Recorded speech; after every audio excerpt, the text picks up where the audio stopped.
গল্পের নাম আমার অনুভূতি, তুমি পর্ব সংখ্যা 4, লেখা নুসাইবা ইসলাম। ইফরাত মুখ গোমড়া করে গাড়ি চালাচ্ছে, কারণ ঈশা তাকে ভদ্রভাবে অপমান করছে। ঈশা বসে বসে ভাবছে কি কি খাবে।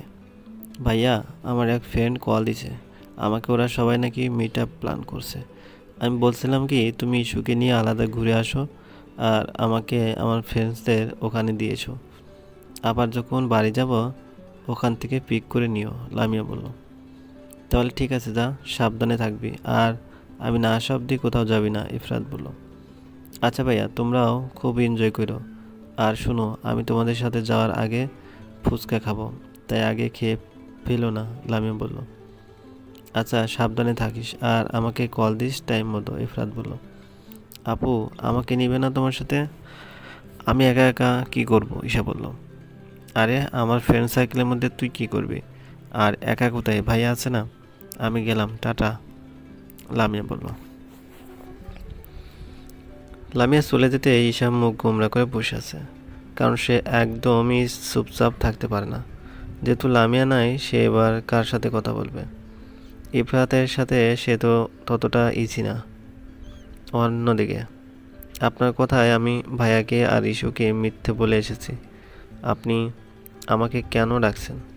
আর আমার নাম্বারই বা কোথায় পেলেন, লামিয়া বলল। দেখো, আমি তোমার নাম্বার কোথায় পাইছি সেটা ম্যাটার করে না। আমার অনেক জরুরি কথা ছিল তোমার সাথে, তাই এখানে ডেকেছি, সূর্য বলল। সূর্য লামিয়াকে ফোন করে বলায় সে ইফরাত আর ইস্যুকে মিথ্যা বলে এসেছে। লামিয়া যে সূর্যকে ভালোবেসে ফেলেছে তা বলাই যায়। তাই সূর্য ডাকায় সে চলে এসেছে। কি বলবেন আপনি আমাকে? আপনাদের কথা আমার আব্বু বলে দিবে, এছাড়া আপনার সাথে আমার কোনো কথা নেই, লামিয়া বলল। রেগে যাচ্ছ কেন তুমি? থামো, চলো রেস্টুরেন্টে গিয়ে বসে ঠান্ডা মাথায় কথা বলি। এমনিও এখানে অনেক গরম, সূর্য বলল। না, আপনার সাথে আমার আর কোনো কথা নাই। আপনি এক কাজ করেন, চলে যান, আর আমিও চলে যাচ্ছি আমার রাস্তায়, লামিয়া বলল। দেখো, এটা রাস্তা, এভাবে কথা বললে লোকে কিভাবে তাকায়? তুমি শুধু আমার অল্প কিছু কথা শুনবা, সূর্য বলল। লামিয়া অনেক ভেবেচিন্তে সূর্যের সাথে হাঁটা দিল। সূর্য হাঁপ ছেড়ে বাঁচল। ইফরাত আর ঈশা রেস্টুরেন্ট থেকে খাবার খাওয়া শেষ করে বাইরে হাঁটছে। ঈশা আগে আগে আর ইফরাত তার পিছে পিছে। ইস্যু, চল তো সামনের পার্কে গিয়ে বসি, খাবার বেশি খাওয়া হয়ে গেছে আর হাঁটতে পারছি না, ইফরাত বলল। ইস্যু ইফরাতের কথায় জোরে হাসা শুরু করলো। ইস্যুয়ের এমন হাসি দেখে আশেপাশের মানুষ অদ্ভুতভাবে তাকিয়ে আছে। তারা হয়তো ভাবছে মেয়েটা কি পাগল হয়ে গেল যে মাঝ রাস্তায় এভাবে হাসছে। ইফরাতের এবার রাগ হচ্ছে, মেয়েটার কি বুদ্ধি নাই যে এভাবে জোরে হাসছে। ইফরাত এবার ঈশার হাত টেনে ধরে নিয়ে যাচ্ছে পার্কের দিকে। আরে ছাড়ুন, আপনি রাক্ষসের মতো গিলছেন আর পরে বললেন হাঁটতে পারবেন না, আবার বলেন হাঁটতে পারেন না আর আমি হাসলেও দোষ, ইস্যু বলল। বলা শেষ করে আবারও হাসতে লাগলো ইস্যু। এবার ইফরাত জোরে এক ধমক দিল। আরেকবার হাসলে আমি সবার সামনে থাপ্পড় লাগাবো, ইফরাত বলল। আচ্ছা, আর হাসবো না, চলেন না ওই লেকের ধারে একটু বসি, ইস্যু বলল। ইফরাত আর ইস্যু গিয়ে লেকের পাশে বসে। দুইজনই নীরব, কীভাবে কথা শুরু করবে বুঝতে পারছে না তারা। ইফরাত নিজের মনে জমানো সব কথা বলে দিতে চায়, কিন্তু কোথাও একটা বাধা আছে যার জন্য সে বলতে পারছে না হয়তো। ইস্যু, সত্যি করে আমাকে কিছু বলবি? যা জিজ্ঞেস করব তার সঠিক জবাব দিতে পারবি, ইফরাত বলল। কি জিজ্ঞেস করবে ভাইয়া? প্রশ্নগুলো সঠিক হলে তার উত্তরও সঠিক পাবেন, ইস্যু বলল। সূর্যকে নিয়ে তোর চিন্তা ভাবনা কি? তোদের ছোটবেলায় বিয়ে ঠিক হয়েছিল, এটা নিয়ে তোর মনে কোনো ফিলিংস জন্মায়নি, ইফরাত বলল। ইস্যু একটু অবাক হলো যে আজ হঠাৎ ইফরাত তাকে এসব কেন জিজ্ঞেস করছে। সত্যি বলতে আমি বুঝতাম না ওই সময় তারা এসব ঠিক করে। প্রথম প্রথম আত্মীয়রা আমাকে সূর্যের বউ বললে আমার অনেক রাগ হতো। আমি চুপচাপ হজম করতাম, আর ততই আমি সূর্য ভাইয়ের থেকে দূরে থাকতাম।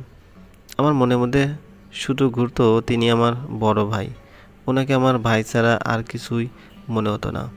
আমি তার থেকে সবসময় দূরে থাকতাম, এটা ওনার পছন্দ হতো না, তাই আমাকে মাঝে মাঝে অনেক বকা দিত।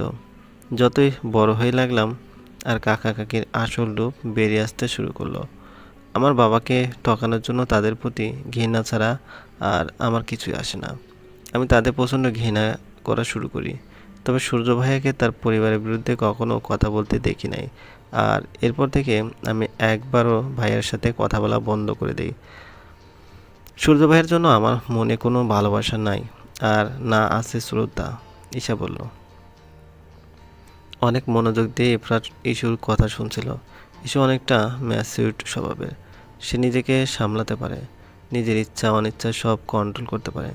তবে মেয়েটা খুব বাবা ভক্ত, বাবা বলতেই সজ্ঞান। হয়তো প্রতিটা মেয়েই বাবার পাগল হয়। বাবাকে তো তারা খুব ভালোবাসে। চারদিকে তাকে